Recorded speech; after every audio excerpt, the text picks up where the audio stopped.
बनाओ सिंगार की, नफ्सियात, उसकी फिक्र और चीजों को सलीके से भी रखेगा, अपने टेबल को भी, अपनी गाड़ी को भी सुबह से लेकर शाम तक पोंछता रहेगा, बालों को बनाता रहेगा। एक एक घंटे तक खड़े होकर आईने के सामने लड़के बाल बनाते हैं। लड़कियों के बालों मुझे नहीं मालूम है, लेकिन लड़कों को आप देखिए कि अब उसके बाद उसमें नए नए कटिंग्स। एक कटिंग पहले आई सलमान खान की कटिंग, क्या नाम था उसका, तेरे नाम कटिंग, वो बहुत जमाना तक चला। अब उसके बाद हमारे बच्चे भी जरा यूं करते रहते। मैं पूछा क्या बेटे इसका नाम, तो बोले स्पाइक्स है ना, स्पाइक्स, तारे जमीन में आया तो उसमें से स्पाइक्स कटिंग चली। अब उसके बाद और पता नहीं क्या क्या है, लेकिन आईने के सामने खड़ेंगे, अपने आप को बनाएंगे, सिंगारेंगे, वो फलान जेल चाहिए, फलान क्रीम चाहिए, हर चीज में टी शर्ट चाहिए तो फलान ब्रांड का, ये सब चीजें उनके यहाँ आप देखते हैं कि हुस्न। और फिर ये है कि हुस्न को अप्रिशिएट करता है। अल्लाह तबारक व तआला ने बाइसेक्सुअल एफिनिटी रखा है कि एक सेक्स से दूसरे सेक्स के अंदर अल्लाह ताला ने एफिनिटी रखी है, तो ये हुस्न का भी इजहार, उसकी तरफ आदमी का दौड़ना बढ़ना, ये सब इस उम्र के फितने होते हैं। इस उम्र को अल्लाह तबारक व तआला ने जीनत से मौसूम किया, जीनत का आदमी को एहसास होने लगता है, वजीनतुन। फिर उसके बाद उम्र का तीसरा हिस्सा, जिस पर अभी मैं तफसील से बात नहीं करूंगा, वो तफाखुरुम बैनकुम, आपस में एक दूसरे पर फख्र जताना। जैसे आदमी 22-23 की बात कमाने में लग जाता है तो फिर आदमी फख्र करता है, अच्छा मैंने फलान जगह से डिग्री की, आपने कहां से डिग्री की, मैं फलान ब्रांड के कपड़े पहनता हूं, आप कौन से ब्रांड के, मेरे पास फलान गाड़ी है, आपके पास कौन सी गाड़ी है, मैंने अमेरिका और यूरोप का विजिट किया, आपने क्या किया, मैं जिस जमाने में सेक्रेटरी था मस्जिद का तो मैंने जो 2 फ्लोर बना दिया, आपने क्या किया। यह जो तफाखुरुम बैनकुम की उम्र होती है, जिसे हम जवानी का दौर कहते हैं, आपकी जो उम्र है वो शबाब है, बचपन, शबाब, जवानी, और उसके बाद बुढ़ापे का दौर 50 के बाद शुरू होता है, जिसमें तकासुरुन फिल अमवाली वल औलाद, माल को जमा करने और बच्चों की क्वालिटी को बेहतर करने की फिक्र आदमी को 50 के आसपास शुरू हो जाती है। उससे कबल तो पैसे बहुत उड़ाता है, लेकिन उससे बाद एहसास होता है काश में पैसे जमाता, कुछ जमीन खरीदता, कुछ जेवर खरीदता। ये सब एहसास आदमी को बड़ी उम्र में होने लगते हैं। कुरान ने नफ्सियात में बताया कि आपकी जो उम्र है ये उम्र शबाब की उम्र है, और शबाब के कुछ अच्छे पहलू भी होते हैं, शबाब के कुछ फितने भी होते हैं, जिसकी तरफ मैं आगे इशारा करूंगा कि बहरहाल ये उम्र बहुत इंपॉर्टेंट उम्र है, बड़ी अहम तरीन जिंदगी का हिस्सा है। और इस हिस्से में आप ये मान लीजिए कि जिंदगी में आप आगे जो बनेंगे उसकी बुनियादें आप पड़ती हैं, आपकी सलाहियतें बढ़ती हैं, आप इस वक्त गौर व फिक्र के आदी होते हैं, मिजाज में खास मिजाज डेवलप होता है टीन एज में, वो है रिवोल्ट का मिजाज, किसी चीज को मानने के लिए तैयार नहीं होते। अच्छे बच्चे हो तो माँ बाप की बात तो मानेंगे, लेकिन बहुत सी चीजों पर क्वेश्चन करेंगे। ये उम्र है क्वेश्चन करने की, सवाल उठाने की, ऐसा ही क्यों होना चाहिए, ऐसा क्यों नहीं होना चाहिए। ये उम्र है आदमी सवाल उठाता है, और सवाल उठाना चाहिए। सवाल उठाने के बाद तामीरी रुख पर उसे गौर करना चाहिए कि जो साहब आलिम दीन फलां कहते हैं ऐसा क्यों है, जो साइंटिस्ट यूं कहता है वो ऐसा क्यों कहता है। ये सवालात के नतीजे में आदमी के जहन में जो है गोशे, नए गोशे खुलते हैं, और इल्म का उसके पास दर्जा बढ़ता चला जाता है। यह इस उम्र की नफ्सियात है जिसमें आदमी गौर फिक्र का आदी होता है, जिसमें उसकी अखलाकी बुनियादें पड़ती हैं। जिस तरह का ग्रुप होता है उसी तरह के लड़के अपने मिजाज बनाते हैं।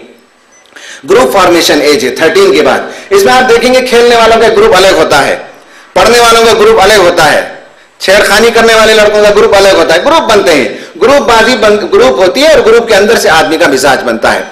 इस उम्र को अगर हम सही कंस्ट्रक्टिव तरीके से ढालें और सही ग्रुप के साथ अपने आप को रखें तो इंशाअल्लाह आपकी जवानी सलामत रहेगी, और आगे चलकर आप उम्मत मुस्लिमा का एक जबरदस्त एसेट बन सकते हैं।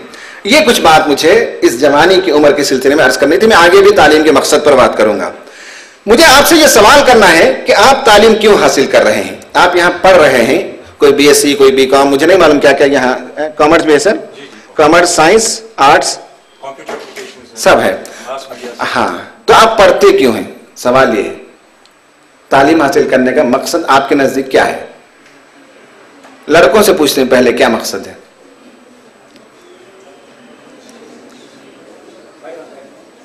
बोलिए ना। To become a good citizen, ठीक है, अच्छे शहरी बनना आपका मकसद। सही मकसद यही है या रुखे में लगाने के लिए शादी के बाजू लगना पड़ता है ना? और बताइए आप किस लिए तालीम हासिल करते हैं? गुड सिटीजन बनने के लिए। तो क्या ये बीकॉम बीएससी के बगैर आप गुड सिटीजन नहीं बनेंगे? सवाल करने की उम्र है तो आप सवाल करके देखिए, अपने ही जवाब पर सवाल कीजिए। आप बताइए कोई और कि तालीम क्यों हासिल करते हैं?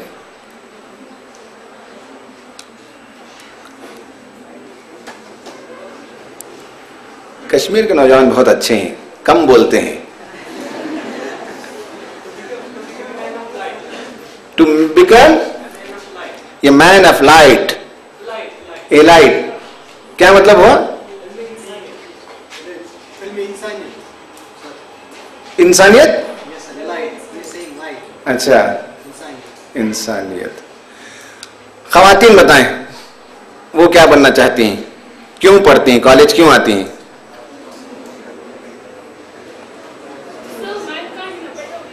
To serve mankind in a better way. इसके बगैर नहीं हो सकता है, बीकॉम बीएससी के बगैर।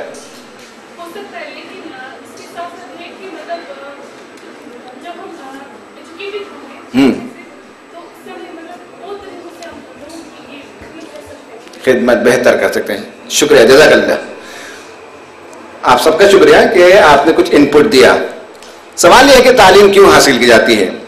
तालीम के दो मकासद बयान किए जाते हैं। एक, तालीम बराए इल्मियत, education for the sake of knowledge, knowledge हासिल करने के लिए, पढ़ने के लिए, कुछ मालूमात हासिल करने के लिए आदमी पढ़ता है।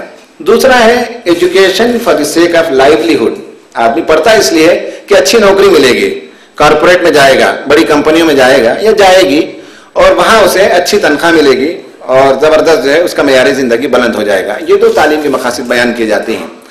इस्लाम जो मकसद देता है तालीम का, वो तालीम का मकसद है अल्लाह का सालेह बंदा बनाना। आप इसमें तीन चीजें देख सकते हैं। नंबर एक ये कि तालीम के जरिए अल्लाह मिले। जिस तालीम में अल्लाह ना मिले उस तालीम पर सवाल खड़ा करता है इस्लाम। दूसरा यह कि उस तालीम के नतीजे में बंदा खुदा न बने, अना रब्बुकुमुल आला न बने, बल्कि वो बंदा बने, सही मानों में से बंदगी का एहसास हो। और तीसरा यह कि सालिहियत उसके अंदर पैदा हो, नेक हो, शराफत हो, वकार हो, अजमत उसके अंदर पैदा हो, किरदार की बुलंदी पैदा हो, वो नेक अच्छा इंसान बने, शरीफ इंसान बने। तालीम का यही मकसद इस्लाम देता है कि अल्लाह का सालेह बंदा बनाना। मैं एक थोड़ा सा फलसफा आपके सामने रखता हूं, हो सकता है कि दिक्कत हो समझने में, फिर उसके बाद इंशाल्लाह आपके मिजाज के हिसाब से कुछ इंटरेस्टिंग पहलू भी रखूंगा। तालीम इस वक्त जो हम हासिल करते हैं उसमें मगरिब के जो बड़े बड़े जो फिलोसोफर्स हैं, उन 5 फिलोसोफर्स का असर पाया जाता है, जिसे हम 5 big prophets of the West कहते हैं। मगरिब के 5 पैगंबर कहते हैं, हालांकि उनके लफ्ज सही नहीं है पैगंबर का, लेकिन इस्तेमाल करते हैं ये 5 प्रॉफिट्स ऑफ द वेस्ट। इनका असर हमारी तालीम के अंदर है। यह और बात है कि मुस्लिम माहौल के नतीजे में, घरों की तालीम के नतीजे में, खुद आपके कॉलेज और स्कूल में इस तरह के जो प्रोग्राम होते हैं उसके नतीजे में उसके जो असरात है उसे जाहिर करने की कोशिश की जाती है। लेकिन बुनियादी तौर पर ये 5 फिलोसोफर्स के असरात हमारी जिंदगी में, हमारी तालीम में पाए जाते हैं। पहला से फिलोसोफर है या फलसफी है जिसे हम इमैनुअल कांट कहते हैं। कांट की जो फिलोसफी है वो एनलाइटनमेंट की है। उसकी फिलोसफी यह है कि इंसान खुद मुख्तार है, आजाद है, और रैशनलिज्म की कि वह अपने अक्ल से अपनी राह तलाश कर सकता है, उसे किसी खुदा की, किसी मजहब की रहनुमाई की जरूरत नहीं है।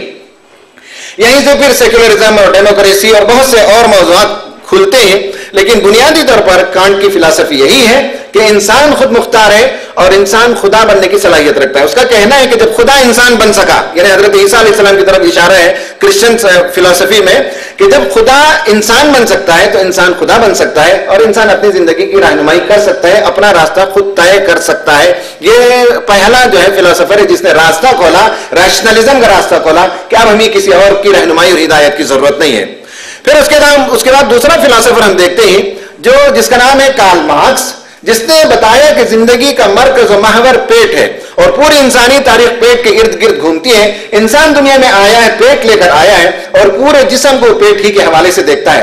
हालांकि इंसान का कदम 5 फीट का या 6 फीट का होता है और उसका मैदा जो है वो 5 इंच का होता है, लेकिन वो मैदे को इतना बड़ा करता है कि इंसान पर वह हावी हो जाता है। सारी जिंदगी की दौड़ दौड़, सारी जंगें, सारी शायरी, आर्ट और पेंटिंग और नगमगोई और गजल और हर चीज को वो माशी नुक्ते नजर से देखता है और कहता है कि साहब पूरी दुनिया की तारीख है कि कौन जो है इंडस्ट्री कायम करता है, कौन लेबर्स के खून चूसता है और लेबर्स अपने हक के लिए उठकर खड़े होते हैं और उनसे पैसे मांगते हैं। ये सारी जिंदगी की दौड़ जो है पेट के हवाले से उसने बताया।